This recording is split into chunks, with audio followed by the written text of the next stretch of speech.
ఈ మధ్య కాశ్మీర్లో మన దేశం యొక్క అమాయకులైనటువంటి 28 మంది బిడ్డలను టెర్రరిస్ట్ ముష్కరులు దారుణంగా బలి తీసుకున్నారు కాబట్టి మనం ఇంత పెద్ద సభ జరుపుకునే ఈ సందర్భంలో అందరికీ కూడా ప్రార్థన గోల బంద్ చేసి ఒక్క నిమిషం కాశ్మీర్లో బలి అయిపోయినటువంటి ఆ సోదరుల కోసం మనం నివాళి అర్పించుదాం, మౌనం పాటించుదాం. ఎక్కడి వాళ్ళు అక్కడనే దయచేసి మౌనంగా ఉండాలని విజ్ఞప్తి.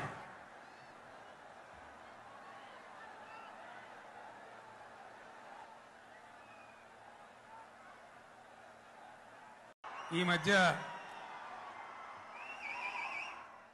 కాశ్మీర్లో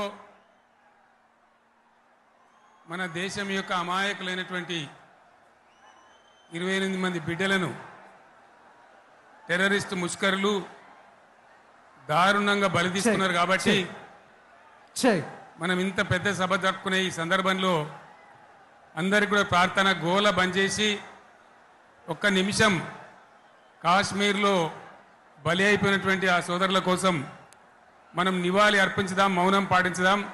ఎక్కడి వాళ్ళు అక్కడనే దయచేసి మౌనంగా ఉండాలని విజ్ఞప్తి.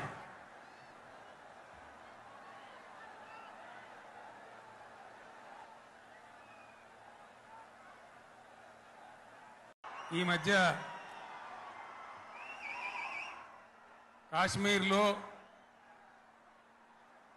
మన దేశం యొక్క అమాయకులైనటువంటి 28 మంది బిడ్డలను టెర్రరిస్ట్ ముష్కరులు దారుణంగా బలి తీసుకున్నారు కాబట్టి మనం ఇంత పెద్ద సభ జరుపుకునే ఈ సందర్భంలో అందరికీ కూడా ప్రార్థన గోల బంద్ చేసి ఒక్క నిమిషం కాశ్మీర్లో బలి అయిపోయినటువంటి ఆ సోదరుల కోసం మనం నివాళి అర్పించుదాం, మౌనం పాటించుదాం.